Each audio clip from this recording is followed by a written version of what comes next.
Louisiana, 1980. A lake so calm it looked like glass. Fishermen drifted quietly, their radios humming old country songs. Children tossed breadcrumbs to the gulls, laughing in a sunlight that seemed too gentle to ever turn cruel. In the middle of that peace, one small drilling rig stood like a toy against the horizon. Men wiped sweat from their foreheads, talking about dinner, about football, about nothing important. The water below them didn't move. No one saw the ripples first, only felt the floor hum under their boots. A tremor so soft it could have been the wind. A coffee cup on the deck trembled, barely touching its saucer. They thought they were drilling for oil, the voice says, low and steady. But what they found was the bottom of the world. The camera widens. A single bubble breaks the surface, silent, perfect, gone. Somewhere deep below, the Earth exhales for the first time in 100 million years. It was the kind of morning people forget to remember. Sunlight spilled over the bayou, warm and golden, sliding across porches lined with rocking chairs. A radio played slow blues inside a diner. The waitress hummed, wiping down chrome counters that smelled faintly of bacon and coffee. On the lake, the men worked steady, hands black with oil and salt. They joked about the Saints' next game, about the stubborn old rig that always needed fixing. One of them, a young father named Ray, kept glancing at his watch. His boy had a school recital that night. Below them, deep under the lake bed, miners carved through ancient salt. Their voices echoed through white tunnels like ghost songs. The walls glittered under fluorescent light, a man-made snowstorm frozen in silence. Down here, nothing ever changes, one said, tapping the rock with his pick. The sound was small, harmless, eternal. Above, the water was still, almost holy. The wind brushed through cattails, a heron lifted slowly into the air. From a distance, the drilling rig looked peaceful, a speck of man's ambition surrounded by endless blue. Inside the control room, a gauge needle twitched and steadied. No one noticed. They were laughing, talking about family, planning weekend barbecues. A coffee cup sat by the console, half empty, trembling just enough to make a ring on the paper beneath. The radio cracked once, then fell quiet. Someone frowned, looked at the dial, then shrugged. Outside, the water gave a single ripple, so soft it could have been the wind, and in that silence, the world held its breath, waiting for someone to hear. At first, it was just a sound. A low hum under the rig, too steady to be wind, too alive to be silence. Ray lifted his head, squinting toward the lake's horizon. The air seemed heavier, thicker somehow, as if the morning itself had slowed down to listen. Below, in the salt mine, a man paused mid-swing. The dust in front of his lamp began to dance, not falling but hovering, weightless in a place where gravity had always ruled. Up top, the gauge needle on the main panel jumped, then fell. "Pressure's dropping," someone said, "but it's not supposed to." Laughter died mid-breath. The rig groaned. Metal flexed deep within the earth, a sound that traveled through water, through boots, through bone. Coffee rippled again, not once but twice. Down below, a faint cracking echoed along the salt walls. "Did you hear that?" the foreman asked, but no one answered. The intercom hissed, static, then silence. The radio on deck flickered back to life, spewing fragments of words drowned in static. Nobody could make them out. The men stared at each other, their faces pale under the sunlight. Then came the vibration, a deep pulse from under their feet, soft at first, like the heartbeat of something waking up. Tools slid across the floor. The drilling shaft moaned. "Shut it down," someone said quietly. Now, the water near the rig began to twist. A slow spiral, elegant, almost beautiful. Birds lifted from the surface, screeching into the sky. From shore, it looked like nothing at all, just a shimmer on a calm day. But the earth had already opened its eyes.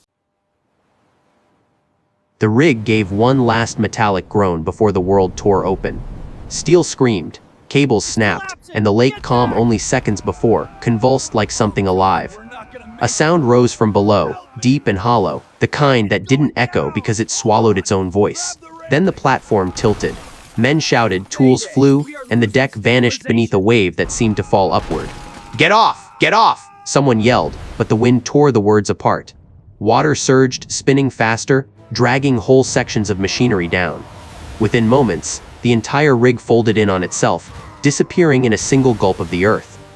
Helicopters circling above later captured what looked unreal, a perfect whirlpool where still water had been, half a mile wide, rotating like a black galaxy. Trees bent toward it. Boats spun helplessly in widening rings, their engines whining until they were ripped under. A tugboat's last transmission broke mid-scream. It's pulling the whole lake. Below, the salt mine burst open. Water thundered through tunnels, devouring air, sound, and stone. Miners ran through collapsing corridors, their flashlights slicing through walls of white dust. One turned just in time to see the roof fold like cloth, the tunnel behind him erasing itself in a flood of blackness. Above, fishermen fought the current as houses onshore cracked and slid into the vortex. Telephone poles snapped like matches. Sparks flashed across the mist. The air smelled of oil, salt, and fear. An old man on the bank clutched his hat against the wind, whispering, "It's taking the land itself." Then came the fire. Oil tanks ruptured, spilling flames across the spinning water. The lake screamed, a sound so sharp it seemed to pierce the sky. Fire met flood, and for a few terrible minutes, the world burned and drowned at once. For hours, the earth devoured everything: docks, trucks, roads, entire acres of forest. The whirlpool expanded until it became the lake itself, a vast, spinning wound. And then, as if satisfied, it stopped. The fire dimmed, smoke thinned, and silence crept back in. The crater yawned wide, still steaming, as the Delcambre Canal reversed its flow, sending the Gulf of Mexico surging inland to fill the emptiness. When the last ripple faded, there was no rig, no mine, no town, only a new lake born of destruction. The air was gray with ash and steam. A single piece of twisted metal drifted by, circling slowly before sinking out of sight.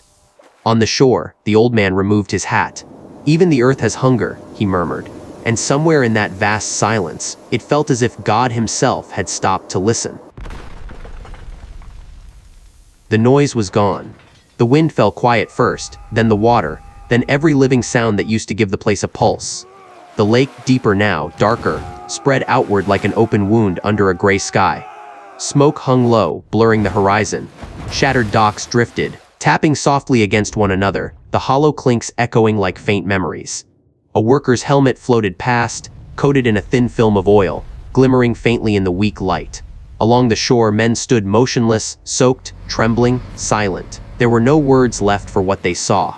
One of them, Ray, fell to his knees at the edge of the new abyss. The place where his rig once stood, where laughter and engines once filled the air, was now only a perfect circle of stillness.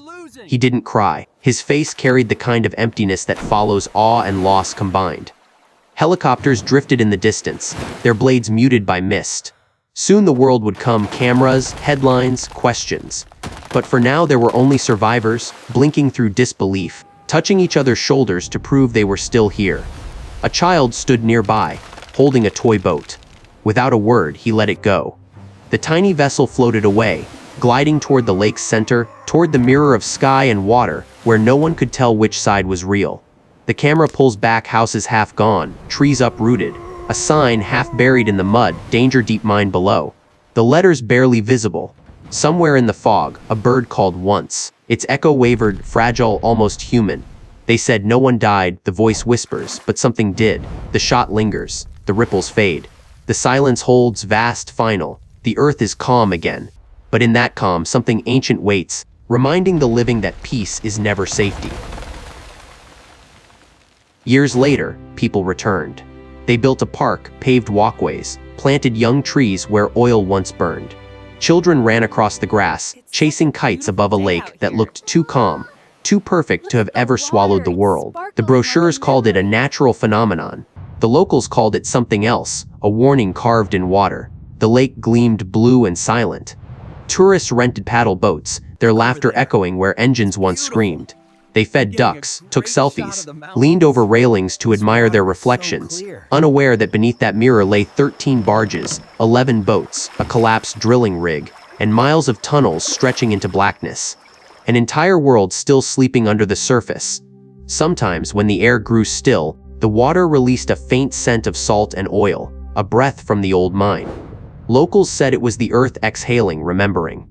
The miners' grandchildren swore the ground vibrated on quiet nights, just once, like the heartbeat of something vast that never truly died. Ray never worked another rig. He moved inland, bought a small house painted the color of dust. On his porch sat a glass jar filled with lake water, murky, unmoving. When visitors asked about it, he would lift it toward the light and say softly, "Because it remembers."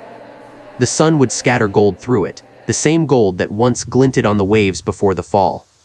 The camera glides over the lake at dusk. Clouds drift across its mirrored surface, their reflections sinking endlessly downward, sky falling into itself. A ripple forms, travels outward, then disappears. They say no one died, the narrator murmurs, but something did. Something in us, the part that thought the ground was ours. Archival footage flickers, men smiling on the old rig, coffee steaming beside a gauge, laughter echoing before the static. Then, the lake again, endless, glossy, still. Maybe that's what makes it beautiful and haunting. That something so peaceful can hold the memory of collapse. A single violin note trembles, the frame slows. It wasn't the water that swallowed them, the voice says, low and certain.